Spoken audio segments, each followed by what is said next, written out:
Hello बच्चों, कैसे हैं आप। मेरा नाम है अभिषेक कानोड़िया और आपका स्वागत है हमारे चैनल संदीप कोचिंग क्लासेस पर।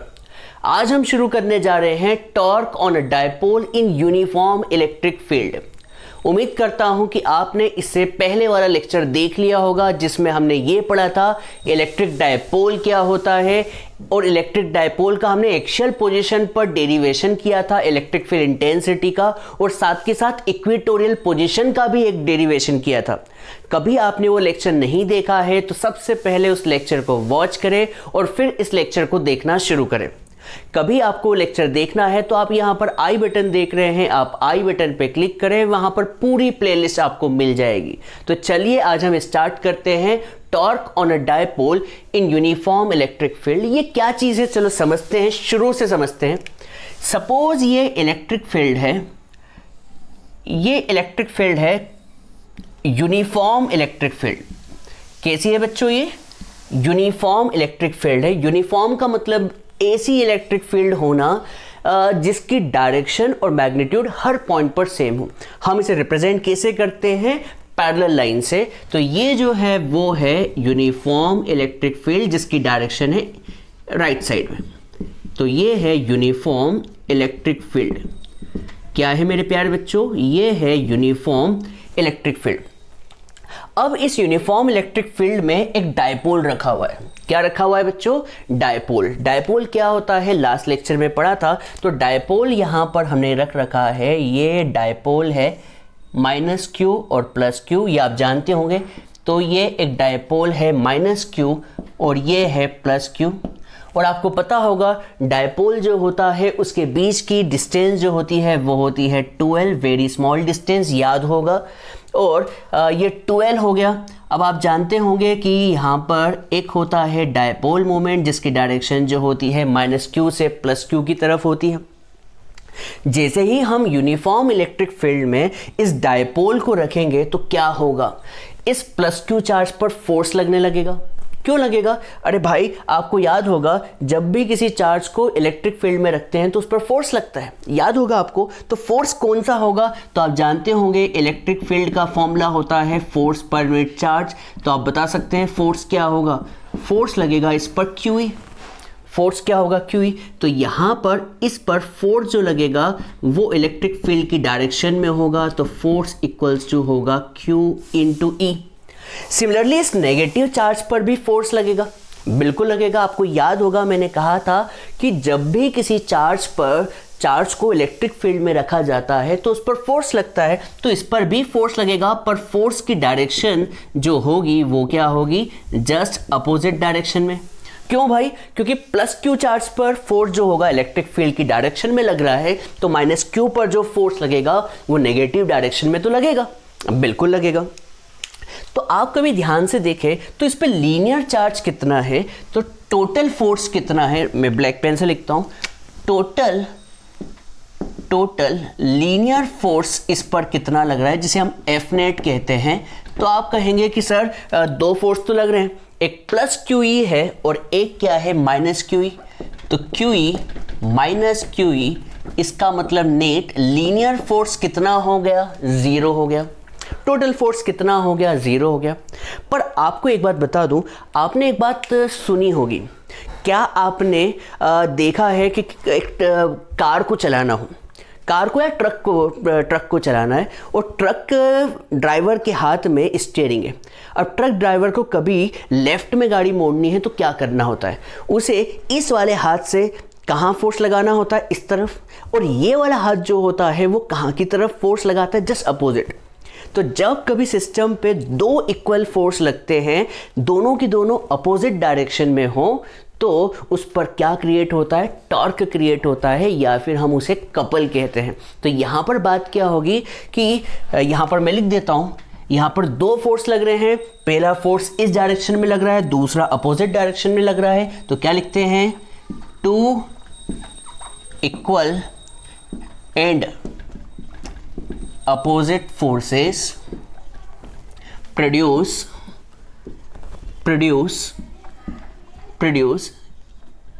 a torque, या ब्रैकेट में क्या लिखते हैं, कपल ऑन अ सिस्टम। क्या क्रिएट होगा बेटा? टॉर्क क्रिएट होगा या फिर कहें कपल क्रिएट होगा। तो आप कहेंगे सर टॉर्क क्या होता है? तो क्लास 11th पे चलते हैं। टॉर्क क्या होता है? टॉर्क होता है एनी वन फोर्स या फिर एनी फोर्स इनटू, याद होगा आपको, perpendicular distance between two force. Perpendicular distance between two force. याद आया बच्चों? नहीं आया हो तो एक बार क्लास 11th का ये फॉर्मूला देखें। टॉर्क का फॉर्मूला क्या होता है? टॉर्क कहो या फिर कपल कहो। और टॉर्क को हम बहुत ही नया सिंबल आया था, याद होगा आपको, टाउ। ये सिंबल जो था वो सिंबल किसका था? टाउ का। ये सिंबल टाउ का है।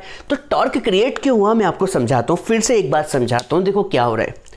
देखिए ये एक सिस्टम है, बोले तो इलेक्ट्रिक डायपोल है, -q और +q है। इसे जैसे ही इलेक्ट्रिक फील्ड में रखा तो इस चार्ज पर फोर्स लगेगा। किस डायरेक्शन में? इलेक्ट्रिक फील्ड की डायरेक्शन में। तो -q पर भी तो फोर्स लगेगा, पर किस डायरेक्शन में? जस्ट इलेक्ट्रिक फील्ड के अपोजिट डायरेक्शन में। तो यहां पर कभी हम टोटल लीनियर फोर्स की बात करें तो टोटल लीनियर फोर्स कितना होगा? 0 होगा। क्यों? क्योंकि लीनियर फोर्स मतलब एक लाइन में कितना लग रहा है, तो +QE और -QE मिलकर 0 फोर्स लग रहा है। पर कौन सा फोर्स है ये? लीनियर फोर्स है बच्चों। कौन सा फोर्स है? लीनियर फोर्स है।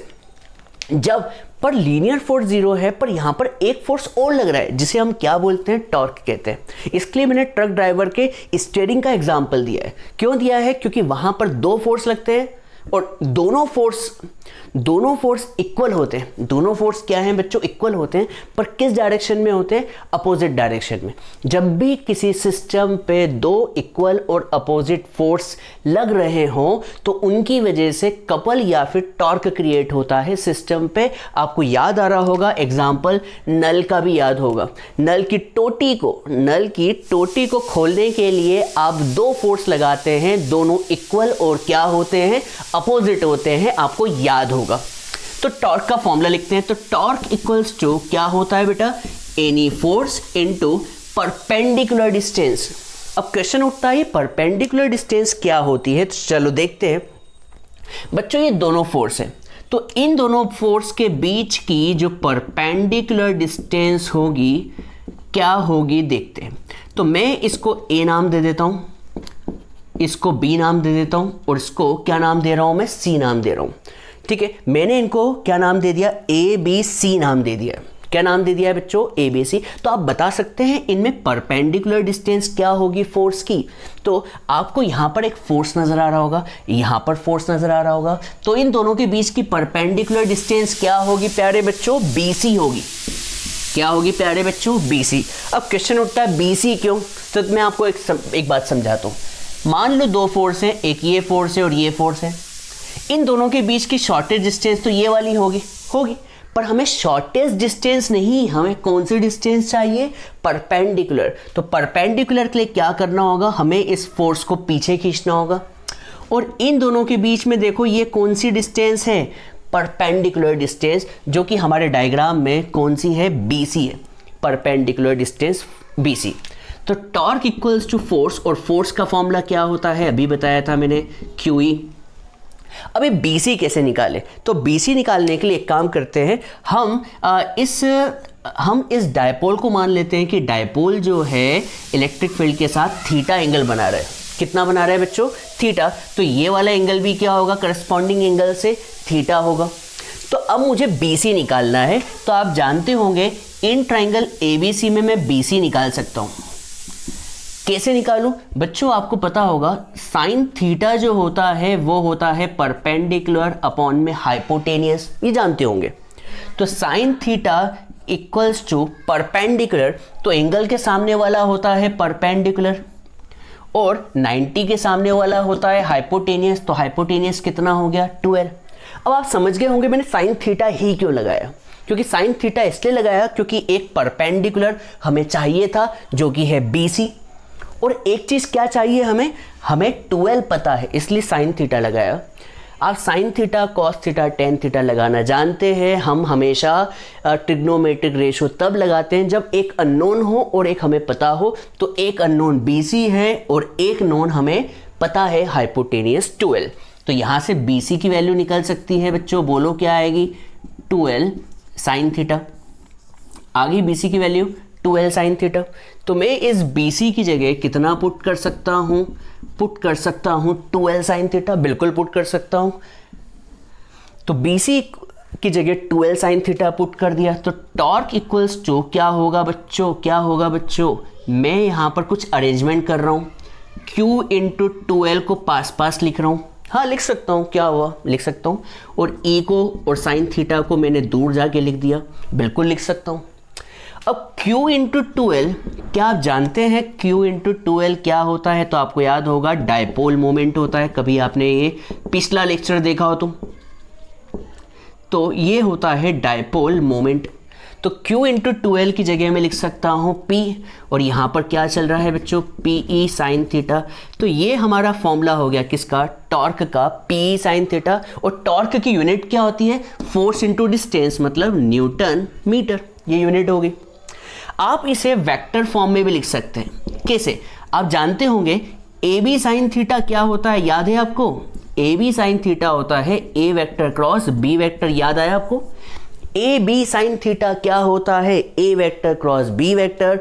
तो क्या मैं PE साइन थीटा को लिख सकता हूं P vector cross E vector, P vector cross E vector. ये दोनों फॉर्मूले सेम ही हैं।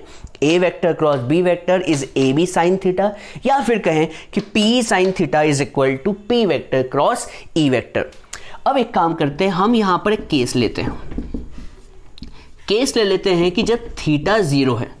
थीटा 0 का मतलब क्या होता है? सोचो, थीटा 0 का मतलब ये है कि ये इसी लाइन में है। इसी लाइन में मतलब डायपोल जो है वो इलेक्ट्रिक फील्ड की डायरेक्शन में है। देखिए इलेक्ट्रिक फील्ड इसी डायरेक्शन में है, हाँ है ना?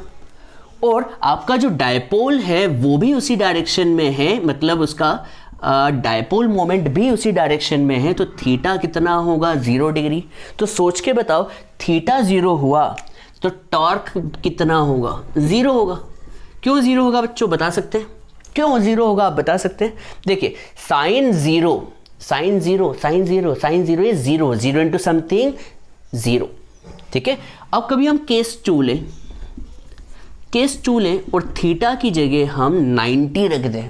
कितना रख दें? 90। तो सोचो क्या आएगा? थीटा 90 का मतलब इलेक्ट्रिक फील्ड तो इस डायरेक्शन में, पर डायपोल मोमेंट जो है वो, या फिर कहें डायपोल जो है वो इस तरफ है, ऐसा ऐसा कुछ ऐसा, ठीक है। तो थीटा जो होगा वो कितना होगा? 90। तो आप बता सकते हैं थीटा 90 होगा तो साइन 90 कितना होता है? 1। और टॉर्क जो होगा वो हो जाएगा P साइन 90 1। अब आपसे एक बात कहूं, साइन की सबसे बड़ी वैल्यू क्या होती है? साइन की सबसे बड़ी वैल्यू होती है 1। इसका मतलब इस केस में टॉर्क जो होगा वो क्या होगा? मैक्सिमम। इसका मतलब समझ में नहीं आया। इसका मतलब ये हुआ कि कभी इलेक्ट्रिक फील्ड इस डायरेक्शन में है और डायपोल इस डायरेक्शन में है तो इस पर फोर्स लगेगा। किस पर बच्चों? प्लस क्यू पर भी फोर्स लगेगा और माइनस क्यू पर भी, और इस तरह से फोर्स लगेगा कि ये चाहेंगे कि इलेक्ट्रिक फील्ड की डायरेक्शन में अलाइन हो जाए। जैसे देखिए इलेक्ट्रिक फील्ड इस डायरेक्शन में, ठीक है, और आपका डायपोल कुछ ऐसा है, डायपोल कुछ ऐसा है, ये ऐसा कुछ है। तो वो क्या चाहेगा? डायपोल प्लस क्यू चाहेगा कि मैं इलेक्ट्रिक फील्ड की डायरेक्शन में अलाइन हो जाऊं, और माइनस क्यू चाहेगा मैं इलेक्ट्रिक फील्ड की डायरेक्शन में भी अलाइन हो जाऊं, वो भी अपोजिट। तो यहां पर ये तेजी से क्या होंगे? मूव करने की कोशिश करेंगे, या फिर कहें कपल क्रिएट करेंगे। तो उस टाइम टॉर्क क्या होगा प्यारे बच्चों? मैक्सिमम होगा। तो उम्मीद करता हूं इस फॉर्मूले को आपको समझ में आया होगा। टॉर्क क्या होता है? PE साइन थीटा, या फिर कहें P vector cross E vector. तो आप इसका स्क्रीनशॉट ले ले। हम एक डेरिवेशन करेंगे। अभी हमने टॉर्क का किया, अब हम करेंगे पोटेंशियल एनर्जी का। तो ले लीजिए स्क्रीनशॉट, ले लीजिए। चलिए अब हम एक नया डेरिवेशन करते हैं। उस नए डेरिवेशन में क्या है चलिए देखते हैं। Potential energy of a dipole in uniform electric field. Potential energy of a dipole in uniform electric field, इसका मतलब क्या है? रुकिएगा, देखिएगा। सपोज एक यूनिफॉर्म इलेक्ट्रिक फील्ड है। सपोज ये एक क्या है? यूनिफॉर्म इलेक्ट्रिक फील्ड है। सपोज ये एक यूनिफॉर्म इलेक्ट्रिक फील्ड है और इसमें एक डायपोल प्लेस्ड है। क्या है बच्चों, डायपोल प्लेस्ड है। डायपोल मतलब -q और क्या बच्चों, +q। इसे मैं A नाम दे देता हूँ, इसे क्या नाम दे देता हूँ, B नाम दे देता हूँ। जैसे ही आप इस डायपोल को इलेक्ट्रिक फील्ड में रखोगे तो इस पर फोर्स लगने लगेगा। मैं पेन, रेड पेन से बनाता हूँ। तो इस +q पर फोर्स लगेगा, वो क्या लगेगा, F = QE। किस डायरेक्शन में, इलेक्ट्रिक फील्ड की डायरेक्शन में, अभी बताया था, आपको याद होगा। और यहाँ पर फोर्स लगेगा नेगेटिव डायरेक्शन में, या फिर कहें इलेक्ट्रिक फील्ड की डायरेक्शन के जस्ट अपोजिट। सपोज इसने एंगल कितना बना रखा है, थीटा बना रखा है, तो क्या होगा, ये डायपोल रोटेट करने की कोशिश करेगा और रोटेट करके एक टॉर्क क्रिएट करेगा। याद करें, अभी बताया था, टॉर्क का फॉर्मूला भी बताया था, टॉर्क क्रिएट होगा तो टॉर्क कितना प्रोड्यूस होगा, P sin थीटा, जस्ट अभी बताया था। अब टॉर्क क्रिएट होगा तो ये जो है वो इलेक्ट्रिक फील्ड की डायरेक्शन में अलाइन होने की कोशिश करेगा, इलेक्ट्रिक फील्ड की लाइन में अलाइन होने की कोशिश करेगा। तो यहाँ पर कहीं ना कहीं इसमें एनर्जी स्टोर होगी, तभी तो ये क्या कर रहा होगा, रोटेट हो रहा होगा। तो इसलिए हम क्या पढ़ रहे हैं कि इसके अंदर कितनी पोटेंशियल एनर्जी क्रिएट होगी जब आप इसे इलेक्ट्रिक फील्ड के अंदर रखेंगे। तो यहाँ पर क्या होगा, वर्क डन हम लिखते हैं small work done in rotating a dipole in uniform electric field. इसका क्या मतलब है, एक मिनट ध्यान से सुनिए। देखिए, इस पर +q चार्ज लगा हुआ है ना, +q चार्ज है, तो इस पर फोर्स लगेगा और इस फोर्स के कारण ये जो है अलाइन होने की कोशिश करेगा, किस डायरेक्शन में, इलेक्ट्रिक फील्ड की डायरेक्शन में। सिमिलरली ये -q वाला भी तो अलाइन हो रहा है। इसका मतलब दोनों पे फोर्स लगने के कारण इनमें टॉर्क क्रिएट हो रहा है और फोर्स के कारण इनमें क्या क्रिएट हो रहा है, एनर्जी क्रिएट हो रही है। हाँ है ना। तो यहाँ पर एनर्जी जो होगी वो किस फॉर्म में होगी, पोटेंशियल एनर्जी के फॉर्म में। तो यहाँ पर वर्क डन का फॉर्मूला बताएं। वर्क डन का फॉर्मूला क्या होता है, वर्क डन इक्वल्स टू होता है फोर्स इनटू डिस्प्लेसमेंट। हाँ है ना, ये आप जानते हैं। पर आपसे कभी कोई पूछे कि यहाँ पर कौन सा फोर्स लग रहा है, तो यहाँ पर रोटेटिंग फोर्स लग रहा है। कौन सा फोर्स लग रहा है बच्चों, तो फोर्स जो है वो कौन सा फोर्स है, रोटेटिंग फोर्स है। और डिस्प्लेसमेंट कौन सा है, तो आप कहेंगे कि भैया ये कोई आगे तो बढ़ नहीं रहा है, ये सिर्फ क्या हो रहा है, एंगुलर डिस्प्लेसमेंट कर रहा है। तो मैं dw को एज इट इज लिख देता हूँ और फोर्स को मैं लिखता हूँ टाउ, क्योंकि रोटेटिंग फोर्स टॉर्क है। और डिस्प्लेसमेंट कितना ले लेता हूँ मैं, d थीटा। ये d क्या होता है, तो आपने पिछले साल सुना होगा कि जब भी स्मॉल वर्क करते हैं तो हम डिफरेंशिएशन यूज करते हैं, dw और डिस्प्लेसमेंट क्या लेते हैं, d theta.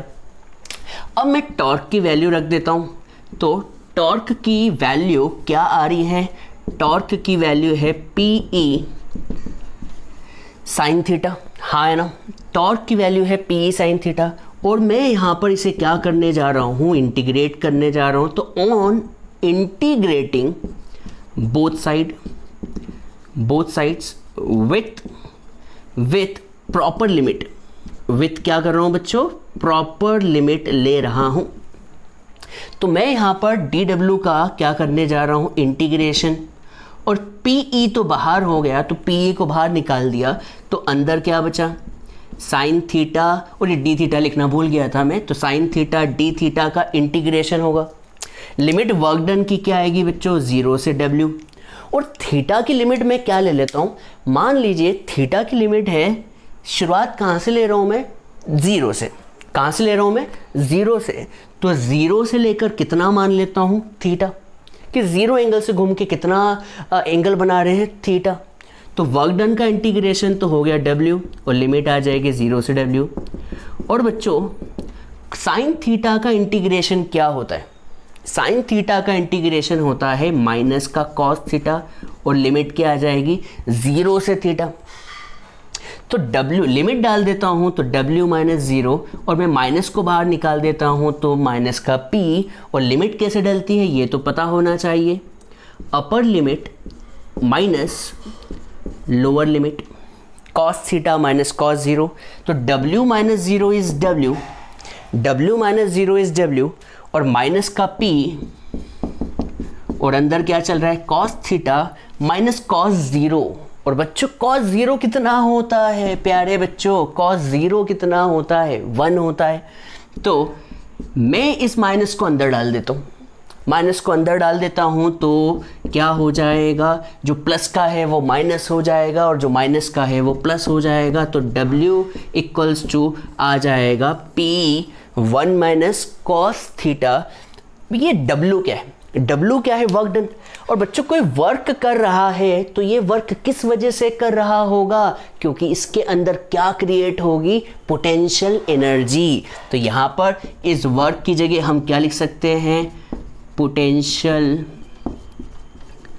Energy stored in a dipole. और पोटेंशियल एनर्जी को मैं U से डिनोट कर देता हूँ। तो U इक्वल्स टू हो जाएगा P1 माइनस cos थीटा। तो ये डेरिवेशन भी कंप्लीट हुआ। आपको ये उम्मीद करता हूँ समझ आया होगा।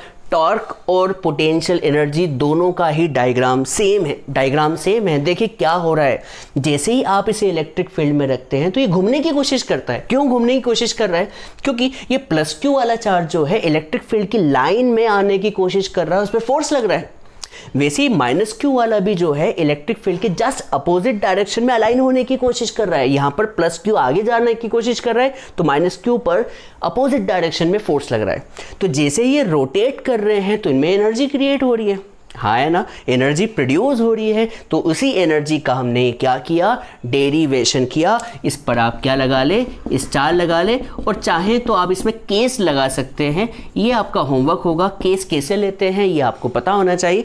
एक बार थीटा को 0 ले लें, थीटा को 90 ले लें, एक बार थीटा को 180 ले लें, और 270 360 जो लेना है ले लें, और उससे कंक्लूजन निकाले कि पोटेंशियल एनर्जी कितनी होगी, दुगनी होगी, 0 होगी, आधी होगी, या क्या क्या होगी। तो ये आप कमेंट बॉक्स में लिख के दें।